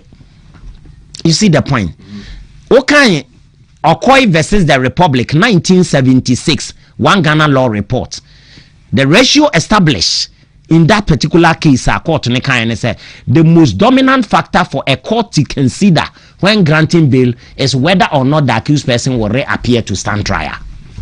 The court na kan woman say adia court was a weighty factor for a court to consider and say enipa ya yachini ye jai na obeba na eno court no bebu say e de na kire say obeba if the person has a fixed place of abode or fear obetima kire say address na fia na mete if the person can show say our men of substance or sufficient means to stand as sureties for him one or mbejina manwa e was say o ma say ni pakro ni bail until the point ni say who refuse ni bail na Euroko no your court OSP or your court the only institutional obetimi detain you more than 48 hours a court etidi etina yetimichi owura osasibe ne ma no onerous bail condition intention say ontimi mitini ade na tumu a abepem sabre and that institution no yemfa na nko court no keke it's very serious so ebetimi atome. And if you read the preamble of the 1992 Constitution of the Republic of Ghana, or say, in the name of God, we the good people of Ghana give to ourselves this particular constitution, which shall secure our freedom, fundamental human right, and what have you, rule of law. Okay, Ghana, Emra na ye di bu mani nyina the 1992 Constitution, the woman pa very strong, epa the preamble. The preamble of the 1992 Constitution. And anything okase in the name of God. And anything na do see National Cathedral no. Owura dom phenomenon the court say National Cathedral no. Christianity ni ade miensi any ade. Justices na some kan say the good people of Ghana believe in God. Ampa. That is the preamble 1992 Constitution. In the name of God. Original preamble no so the ruling at the Ghana ban so betime see National Cathedral. Okay. Sa bi na preamble no talk about the fundamental human rights. It talks about the rule of law. Emrasa ode mrabe adwuma. Eti emra no ne se udu obi betum wa heda ma ne bail a ontimi meeting no adamu. Eti owura osasibe ye penifie kura wo Ghana ha no manti ye huna na. Eti owura osasibe ye pe MPP ni ama ese oye strong MPP political party bi no wo mu a ye nya na. These are the questions that you should ask yourself. So we are sinning. Ye act ni bibia no sinning against the very principle. I establish what case law. The rule of law ye dibu minor. The constitutionality ye dibu minor. There is a difference between constitution and constitutionalism. There is a difference between constitution and constitutionalism. Because constitution is a framework. But constitutionalism and say a baby to media wodi no. On exceeding the limits. Name mo bet me putu fetes such as a bind jumadi awudi no. Oh bro, power side the amount and then you find constitutionalism. Mate, lawyer, remember what you break wa. Mesa ba unchembio. She said the say petition by 10 na echo. Ethiopia, if you come easy, they be come special prosecutor. And then they say be you. The chief justice. So when you video no dey hear crocodile the John say on say we there when you know. And na dia na ban per se or yes balance no head that catch us won emu ba ko dey me hye da ja no. No mo dey say oh mama ba say petition nyina nye oni nyina na oye den oyi wo mo. Enti sa kan crofo we omu nyina ekofie. Yo besaba we jab your lawyer Evans Osei Bonsu and what say the Beka say but who say Attorney General files to discontinue police prosecution of Wendell Yeboah. Abrantie na Dr. Frank Abwakohene Emma through CID. Say detaining no. Say Attorney General are filing to discontinue police prosecution of Wendell Yeboah, whatever that means. Police at the regional minister and ne obi anya asem and the police de ne ho baji mu ya. Hey! Di but asofo ayi enkremofo ene ayifo nyina bosonsomfo obi enka ho asem o. Lawyer, besa ba wo so. Wo de bi di ya tu aba keke me de maka you John Dramani Mahama is fast becoming a democratic tyrant because na mamu no democracy true democracy pa na e practice no I think say e kwa fa so a oye na nyoma no so ujaya beboa na me anya mo wa kire say the presidency no e ya koyo no nko because the vice president and sometimes people even don't know say that's what vice president conference I know ko ka jollof asem the man penyini abedi echiri yeda nasi maame na Jean yanka wasi asem kakra sina before wasi 1 minute hwe woni masema owura baben e de abetudwa tie o say parliament should repeal the law tio owura baben e de abetudwa o say parliament should repeal the law and abolish the office of the special prosecutor afi de o say yense samra no ni enyi special prosecutor ni mfiri ho yenyi ne office ni mfiri ho. We cannot continue to allocate huge sums to the OSP when we are not getting the results.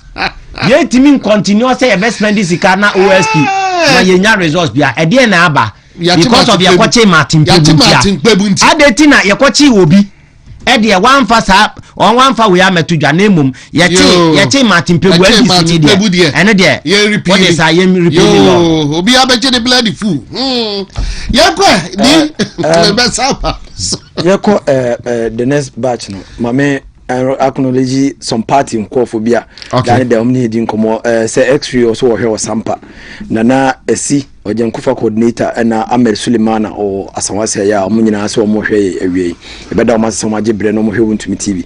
I think that this particular platform ebesre party for bianfona ntum. I think say as now radio still now it's not on. And I think say this tyranny say abambi beba no na bi so de ni bi si in century juma bi so no. I think say we should talk about it. Why WONTUMI radio is still not active because you onkofo bebre a ombese ka dwumedi anke ye kan wasemi kombeti o madwuma because they don't have the opportunity say bia what kwan WONTUMI hwe TV ka radio ye kombeti metie bi besre NDC aban say any sensema o de ye WONTUMI radio no they should think about it because ebre enda ho mo bia ebiom Dr. Bray Champon I'm say eba na wo kan ho nsem he was invited to serve at the ECOWAS Parliament na the campaign na wo ye neso ojibre na oko no break kakra from the 5th to the 10th no start campaign from the Western North. And I think say enuanu mo Western North nyina etwen say Dr. Bray Champon beba the next flag bearer of the New Patriotic Party beba na odi na ho odi ni nimdie ni bibia me de bia me ka say the entia me di Dr. Bray Champon achi because he's sharp, courageous, and he brings structure, unity, and seriousness to the mission ahead. GDA say benya botre near to Obama Dr. Bray Champon because so she kwanya party afani afa aso party mini a party intimi homia. GDA says a person G party this year. Dr. Bray Champon is the unifier, a courageous man who believes in the ideals of this party.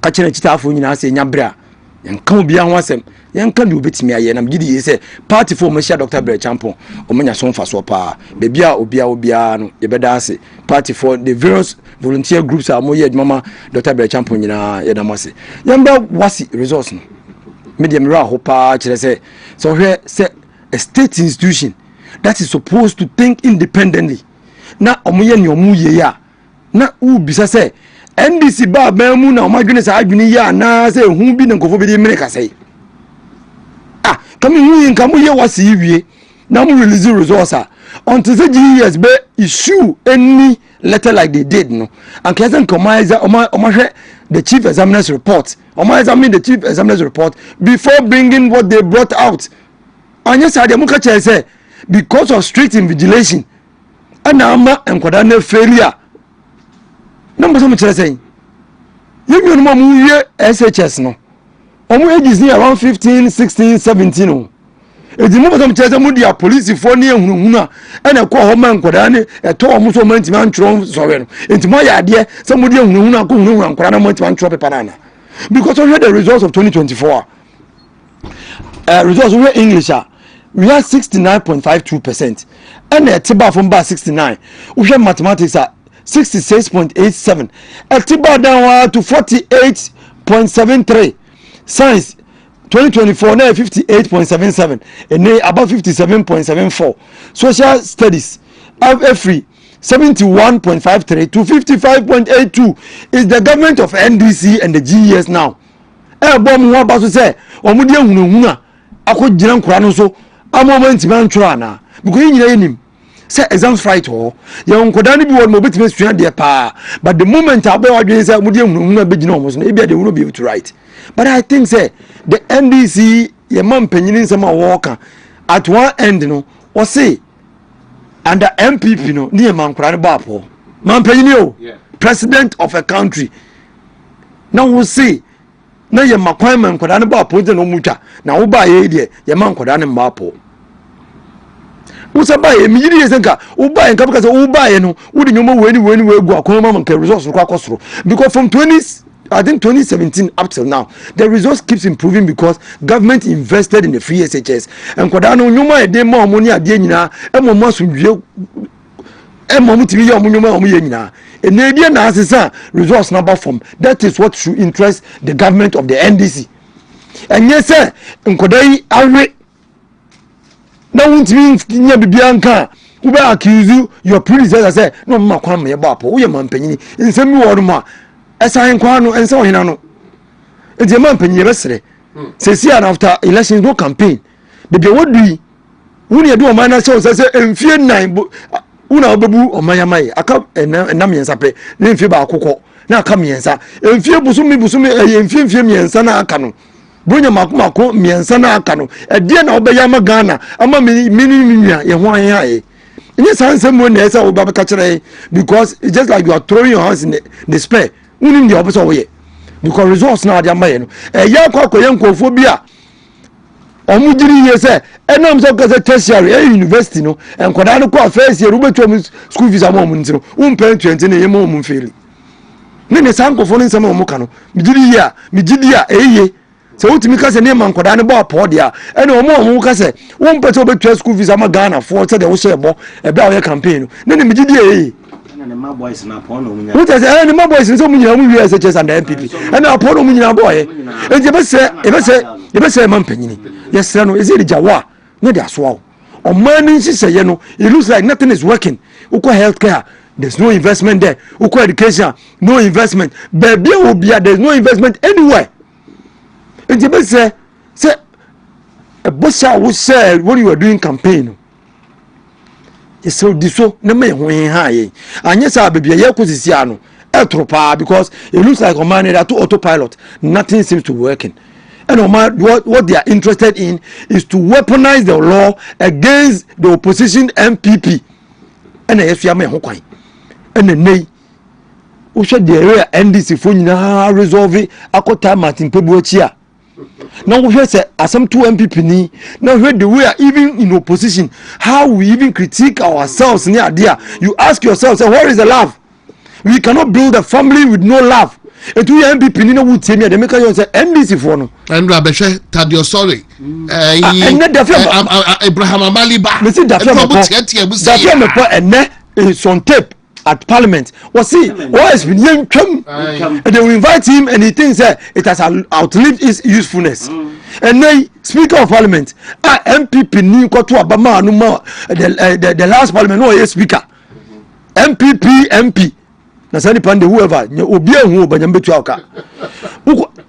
MPP from Bonyina jina sani pa fro no a to Obama backbin ebe speaker eno so na ma eno ma ya ho de ba foma sani wo nyina ba ye we call no what you say enti yes party for say MPP for ya Kwaku yes team bia na wo Ghana me bia na atwam ne fe 11 wise o ka sa team no unto manji cap bia da omudi ni di omunya nyansafo du ba ko MPP ya yes ye ni nim nyansa nim mbre bia enti sa sam tu emi na ka se yen konkon bibia na obi na adwene se eye wontumi na ato no eye teko na ato eye Paul na ato no eye sibe na ato no ntie nya no manenko NDC ba bemu enkoko nketinketi project keke go and ask the beneficiaries NDC branch executive song NDC branch executive communicators and umko radio so obi a be share bia bi say wo nko no yes am 50 NEP NDC branch executive communicators omo no chase kan mo and the MPP party communicators party executives you struggle to get some of these things. The whole point is no me dem aka me see me medem am nyi ni say MPP NDC aban so me medem na MPP aban ba power me medem because me ni say if you fight for this party to come to back to power no appointee bi and I say or the party grassroots in the diagram you move one ma that time no them because what we are going through now you won't be there you will see be bond of that so yes kwa on the to for them you will see be bond of that so here me say anything ko bank bia they will flag it they will know and then we go hwe fie na so wo fo mko tutu na fo nyina no so the sika akwakwasha foma because how do you put such an amount on somebody again why again wokunipa again why but ya maye ho kwan as a party and ya chichi mu and NDC for enjoy whatever they are enjoying now na nkanya sa Toma MPP ba mu adi free SHS by within the first year that was the time NDC started attacking and now what is our front what are we doing to the NDC? It's only a few of us who have decided say yeah NDC for nya nyomo ye no the party for me there I'm very particular about it because and no party platforms are hold also from Sampa to Karaga, from whatever, from Subin to Latabio, whatever. Your platform I would also not the way party for 1 day they queer home. Now maybe say under any NDC someone they know any someone they na. The various grassroots they make us say yin for your word in now. Near 4 don't go out to corner your party say elections the year you want to qua. So on to Kobia the NDC that we have to fight. Omuni yese no we argument near Kyeremanteng near Nkansah man kwa ni mu a ye nyina yegu obo no ka say after 31st no ye beka en ho bom ba asem na wo kan kire wo nua no edi ni tirimu dem nti o kira sa wo candidate ni wini a wo bu ko ka kire ni say kodo e wo mse me ye wo papa na me ye wo papa wo maame enne bra ne nkan bom e bia na wasra kire wo nanim ne wo mu na ni tirim na da no so a wankoto ba no bi na to ye 2024 no yeah, I say reconciliation. We thought everything was okay. But now it's a bola suja. And you know, unsaid who jabia. Next one say the party for Mestre. Mumi ensure the tension within this party and bring it down. At the end, I got that momentum power where Parliament almost says scrap who. Oh, they don't. Bound him. I can't say. I said, okay, yes. All of a sudden, that's what be free. NDC is succeeding at something. Nancy NDC MPB can't say Kituebi. The way they stripped the guy in line, he kept quiet. Yeah. So quiet. Yeah. When the 3 lines of rape comes in, you fall in line. But MPP, that thing must stop.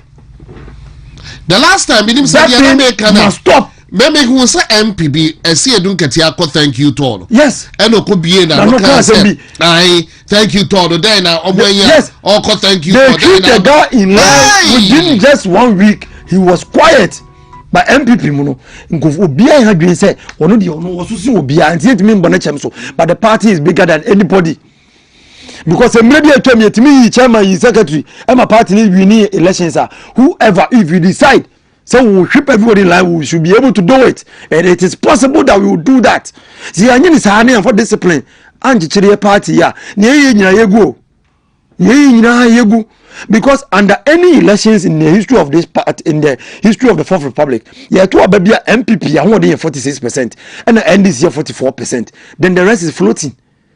So if you are able to organize ourselves and unite around the elephant, we have our 46, looking for 4%, and I believe that Ghanaians will give us the 4% because see a couple way who buy a kono yet made the dance here and another cocoa for the bar bemu what me buy but young can one buma you become biante. And then the party within the party and what dear you ask yourself, where were all these people? Where were all these people? And now when you are mutia and someone can say moka, it looks like as if they don't want to be part of the party anymore. But if you are supposed to crack the whip, there are some of them that now they should be answering questions. Somebody like Pargrave, I heard something that he said. I'm not for the candidate that he was criticizing. Me supported that candidate. But I feel say if you decide say you are too better 5 na omko eri nya nto mo bia na obi ankoto abana, the party has decided, and whoever the party decides, and I know they will decide on Dr. Berchampon, everybody is supposed to fall in line and prosecute the agenda of that candidate leading. Me always say me Uba Subia is on record. I campaign for Honorable Eugene Boachentwi, not Kofi Honorable Lawyer Kofi Obibo. I did everything I wanted for Honorable Eugene Boachentwi.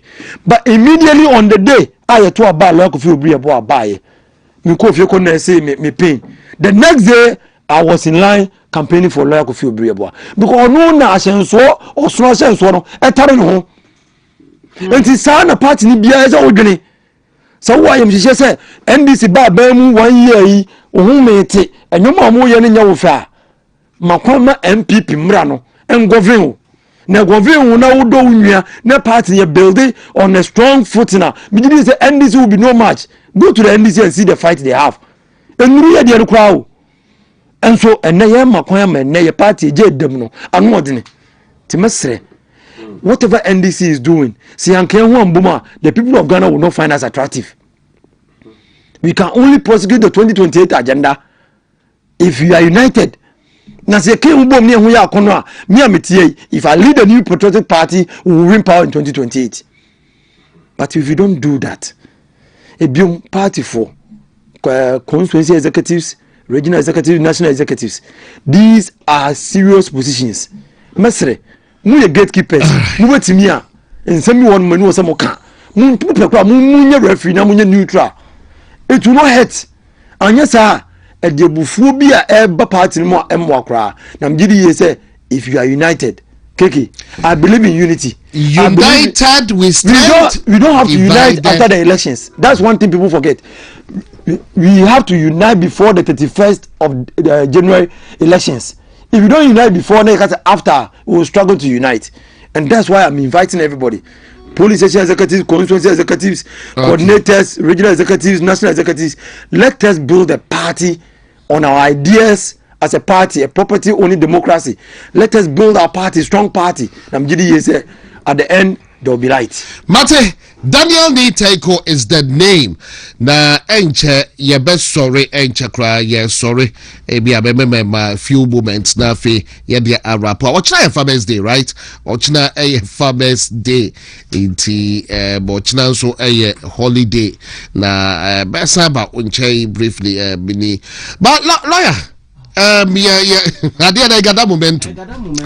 Na menim say OSP dodo na ka say adia no bia me nua Paul adomo kire say dodo na o use the program na niema bia obia emwa satan na kenoforiata na ndisifu ani ache no obi say bibi be free mu aba na afedie eno apaya chimatin pebu a lawyers are kabino eno abese hwetadio sorry Abraham Amaliba now shall lawyers so when ya bread be no pay Abraham Amaliba crowd you think ni so ba office okra on resign and lawyer tina say Evans so say able to tina say no ka rocks in the fear makbode say parliament and set it up a year office of a year special prosecutor and so ba no be yina no bagben so edina no ba oh man obeko Uncle, obeko petition kodada petition kodada isi de eko and I and I no so de eko absolutely eti de ebubo ba de and Martin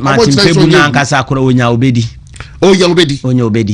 enti how no OSP do because they say the omo ye bia ya de bia say me can say omo boya bra because wo ko social say de ade no ba no de e ti na Martin Pebu nkwa na ye na sa na ma we cause say yenyi special prosecutor office na yenyi mfiri ho ana mbusa say e bi ne results na me nu e ka me na kasa pa very serious. As a we NDC say I'm running favor. Nolly prosecute here by omu NDC for near you omugina free net. You omugina free net now buy. We NPPD dia near me o kama. No rest the omu dey started from election here to aba. Also no omu omu nsase omu dey form kum. Yes. Ye be kuyan ye twa eti. Baloya what injustice of mine if listen there be the kakoro. We your friend injustice. Na dey si wa Africa na. Dey si wa Africa na. It is very serious. Asoja fo no tutu aban ne omo yes na ne na dey ntia. Ghana ye mompa ese sa de ne bi nsi. Ye mompa ye enko akiri kura. But niema bi sei na nipa ye aggrieved. Emma ekofa how to the Bible for my your mother. Only prosecute omo disika. Oh by the nipa failure exams a ugina ho ka kire omo say e ya po na ado dan Kwaku ado e pension omo da. Na ye musa his excellency John Dramani Mahama say ne baba ya no. Tamo wie SS no ne baba ya no. Ono de anya po no de wie ne ba boys no. Enya po no omo de wie ye musa no. Ye o ma me answer question say ne ba girl na wa wie SS ana I stand to be corrected. Ebi ana ne ba na nko SS. Se ne ba no ko SS dia, resource be na ne ba ne dinya de bae. On fa metudwa. No nkire se one de ne ba na genuinely no pass exams no. So etu ayon kwa wo se etu aduam. Ze si a hwede ye enam se ekotachi Martin Pebu nti. Na che se Martin Pebu ne kasa wo kasa nyina no. Ene mbara wo kanya wo ye the bidding of the government. NDC bidding na wo ye ma wo mo. Bibi o ka bia.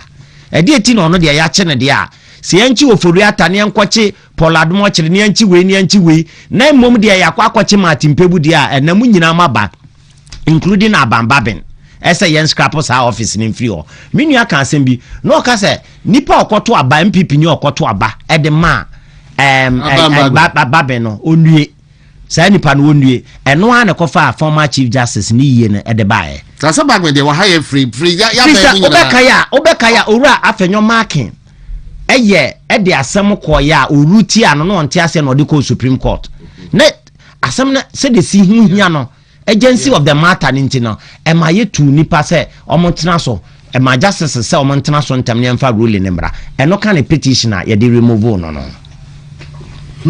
na se wan koto ama babin ama na ama metena ono ma Nkansah de we nka beba ntem pipi na shoot no ho ono na di ne ho awu ntem futu aminu ade ma no wokọ platform so ame obi so se de omusi twabo hwe enyansafo na omagina ni nyina obi ani nyanso de obe wini election ni bia wo de ne ko eyeye na emi ase minu yakasa minim na no na fom yo o se the next vice president na not to for me president na no o kan the next vice president internet na se wan hwe ya wo de koma kan edi ne ayinimo the next vice president ma me ka tro se wo hwa enipa ni nyina obi akuta nyansa obi adwene mu do enipa fa kan edi o hene Japan uja o ma we man obebu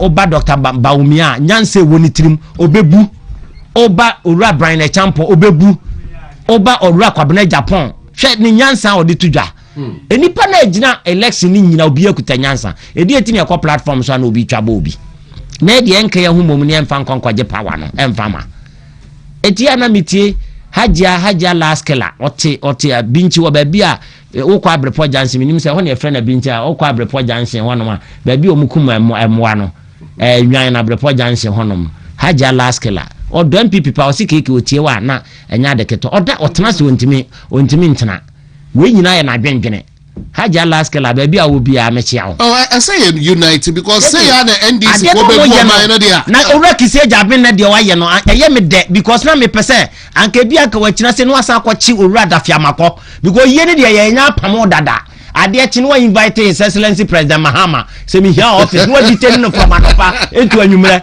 because omo wo wati kwa akwadada ntinya cheche wo mo hyem obe use to me no rough no agina act no so no wachi wo mo wati ase ne ahwese be ye da wo chi ba ko pekura na ekosi na ko wachi nka wo chi dafiamakọ no invite babin sabati gbebu no odwa na nu me he talks anyhow ana ono so act anyhow ena mekan eti we say aka owura babin akasa anyhow na kwa act anyhow no achi no ena nyumre ashe omo rough na wo so attach dafiamakọ na wa attach owura babin so no asa attach je say otiti wo mo na nyumre ya ka wachina na asa achi biem won sa office no kwa mbaje free me sa ma monye mo ade ma bere mo de menya wi but lawyer Evans okay fa go na fe sorry ya ma menem ne papa no ma omodo party ni sen ye they are not the police station executives or coordinators ni adio area bia ye wo bia ye o ma me bi wor ma WONTUMI TV anopa wan hwe nwia amana mo bia no nkono ansa na wapon ohene ba pon onko aduma obu won so a anwumre saa and we have it in every constituency sankofu nti na time bia mbeta really so I preach unity me kase yanka ye ho bom because sankofu no party down adadwene esel madwene you move one ma sometimes you can go and do our businesses and forget the party but you be one mama me for papa for be one ma MPP am madwene it is omu say when the meters omu say o talk listen minimum bia that Ahmed Gada mention Ahmed Suleiman as I was say or drive past African Town or whom he has to stop and come and shake my hands and talk to me. No can me say I should continue working for the party. Because a party for these are people who think for the party. Party your mother at that dream. It's when we are fighting and doing some of the things that we do on social media. I ask myself, say, they are doing Sanko for no. Sanko for party they are not asking for any and for so me question German off. There are people who love the MPP. They are not expecting anything from the party. Uko some of the constituencies are to move from one town to the other. No, it's about 5 kilometers. Yeah, to be in the air to be one day. People are struggling to work for the party in the hinterlands. These are people who love the party. DSR. So who here be behind the party now? So who go attack before you go and attack Canada, Japan, or Dr. Baumia, or Ira Duchum, and I say engineer Community Japan. Think about say it's not those people that you are attacking because a Brahma party no more. Who must have Branibi? it's about the MPP. So what I call my MPP now what I can. Me because I believe if you are united, we'll beat NDC in 2028. Absolutely. I mean, okay, now that's why who's you. Baba Kotuaba and NDC Abetina Power and say no dear. I be a MPP near where I fire no faso. It wouldn't links now. Wouldn't be there. Martin Babu Pastor, why now, friend? That father Bado. They say President Mahama, nah. A Attorney General, nah. And as a police IGP. Why now, friend, now, or to be Cassatile OSP near you in Terminal? So you say Parliament, but also Xavier Susu, Obujina, rally Parliament, said there be OSP, no dear. I say, you know. Because Bono region, the only city we have. German South, Canada, moi. And this is for started the money in so. The major Bono region for the sorry, I'm protecting the only seat that we have because the NDC they want to take one good man from the MPP because I heard about Dr. Damoa before. I've never even met him before. I have propaganda, but it's not true. I think that's so in Papa, protecting him because he's the only seat you have in the Ghana legal system. Oh, I've never met him. Yes, I've never met him, but MP before didn't want to say me before he became an MP, and I believe says we'll get the seat. I say they bring united we stand. Yes. Now, Keke, I try me person of the man, His Excellency John Dramani Mahama, and say, ne baba no resource. And the boys on farmer to just, and yapon and the baba Naya. The name so so made dead President, His Excellency President Mahama. SS was say SS for the poor and the declare exams there, and your own funny baba yam. The resource and metuja. Now, Yensan Seti Social Studies. Nien sete mathematics nien man ntena ho ntwro nien san hwe se nya po na ne baba ne de koya me true challenge dem man betimi de makoa yeah TikTok na President Mohammed ne background no on fa ne resource emeto ho no me nhwe se nya po na ne ba ne de wie ye de a ene ma ye ready ye de social studies ene mathematics ne integrated science ne beto on twro me hwe ne hwe grade a obenya but me da say kind of and the akoshe basic in a basic school. Last time you had a poor and then you say a young koshe basic. Hey, you can't say it's not you bet not hammer at the arch. By any basic, I bet don't be biara asset. Be a better say or the Jubedian Togana had the AC or Chinaya Miaduma a Father's Day public holiday. Be a Beshese Mujinano Mubashebu Husu a ye na Yame Aya Duma. Yabasa